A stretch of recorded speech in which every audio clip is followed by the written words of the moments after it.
Nick Adams, the actor, is remembered for playing a young Confederate Army veteran named Johnny Yuma in an intriguing old western known as The Rebel. In the show, Yuma was also an aspiring writer who navigated the Wild West, fighting against injustice and pursuing his dreams. Apart from The Rebel, Adams appeared in countless other television shows as a guest actor. Although he never became a major Hollywood star, Adams worked hard to achieve success. He had a strong will and was determined to make a name for himself in the entertainment industry. Nick Adams, a talented actor, was born on July 10, 1931, in Nanticoke, Pennsylvania. He was given the name Nicholas Aloysius Adams Schock at birth. Adams grew up in a tough environment, with his father Peter working as a coal miner and always struggling to make ends meet. The family was often in debt, and life was a constant struggle. When Adams was just 5 years old, tragedy struck his family when his uncle died in a mining accident.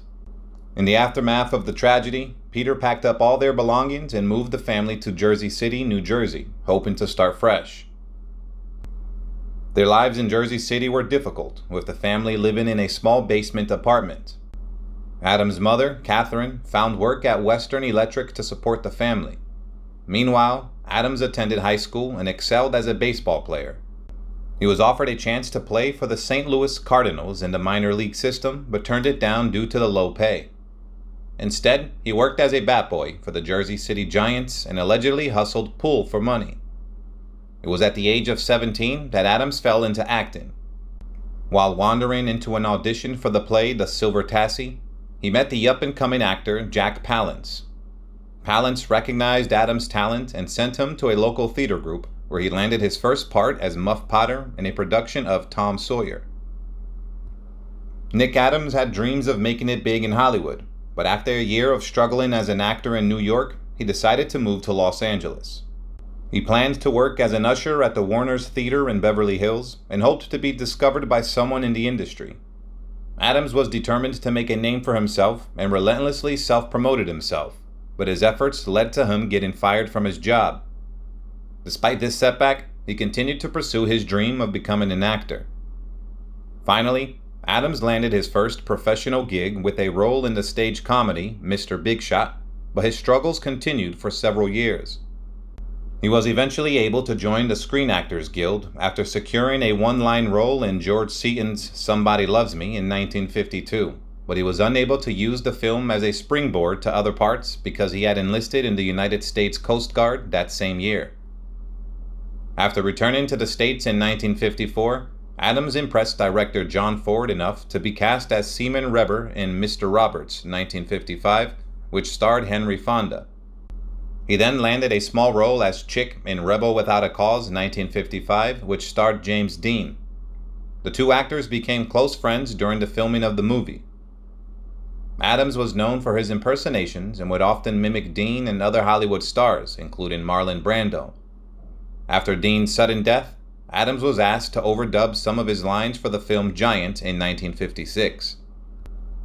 Adams also began to land larger supporting roles in Hollywood.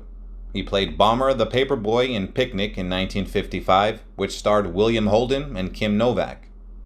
The following year, he appeared in the comedy Our Miss Brooks with Eve Arden and the western The Last Wagon with Richard Widmark.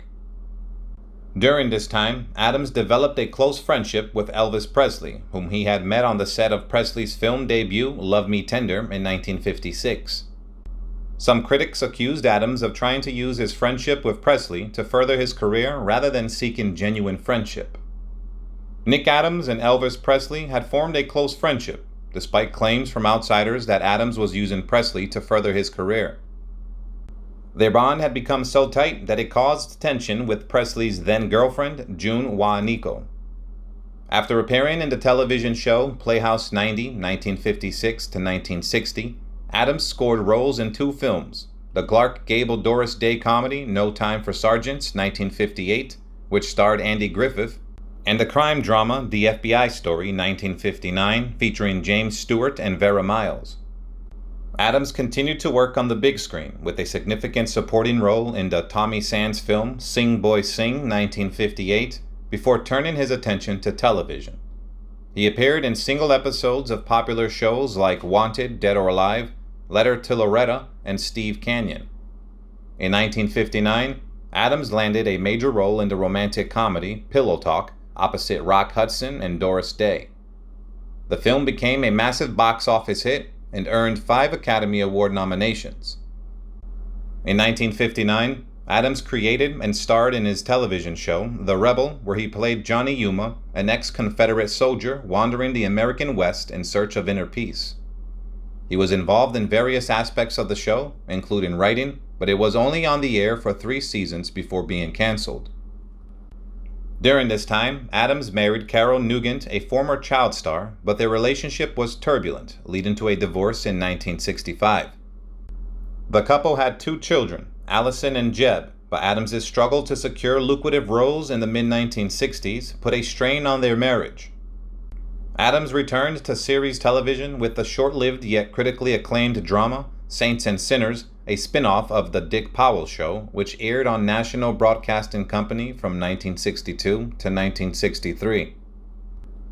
He reprised his role from both shows for another spin-off, making guest appearances on popular shows such as Combat, The Reporter, and Rawhide. In 1963, Adams earned an Academy Award nomination for Best Supporting Actor in Twilight of Honor and reached his high-water mark on the big screen. Adams had sworn never to make a film overseas, but he traveled to Japan in 1965 to make several sci-fi epics, starting with Frankenstein Conquers the World. In the movie, Adams played a radiologist in Hiroshima who was contending with a giant-sized Frankenstein monster. He also starred in Godzilla vs. Monster Zero, the 6th Godzilla movie. As his troubles mounted, Adams developed a prescription drug habit that worsened over time. He made appearances on shows like The Wild Wild West, The Wonderful World of Disney, and Hondo, but struggled to secure quality work. But his personal and professional lives began to crumble in the mid-1960s. Adams briefly reconciled with Nugent after publicly declaring his intention to leave her while on The Les Crane Show, but their marital problems resurfaced. The couple split for good in 1966 under acrimonious circumstances that included a bitter fight over custody of their children, which Nugent ultimately won. Adams went on to star in a trio of forgettable low-budget indies, including Fever Heat, Los Asesinos, and the notoriously bad Mission Mars in 1968. Nick Adams had traveled to Rome to make Murder in the Third Dimension, but to his dismay, he found out that the movie was not going to be made. After learning this, Adams returned to the United States, only to be found dead in his Beverly Hills home on February 7, 1968, at the age of 36. The apparent cause of death was an overdose of prescription drugs. While his death was neither ruled an accident nor a suicide, some speculated that Adams may have been murdered, but there was no evidence or motive to support such a theory. In the meantime, others revisited Adams's turbulent life and speculated that he may have been homosexual, as evidenced by his close relationships with James Dean and Elvis Presley. Despite the rumors, no conclusive evidence has ever been found, and Adams's sexuality remains as enigmatic as his untimely death. Goodbye, and rest in peace, actor Nick Adams.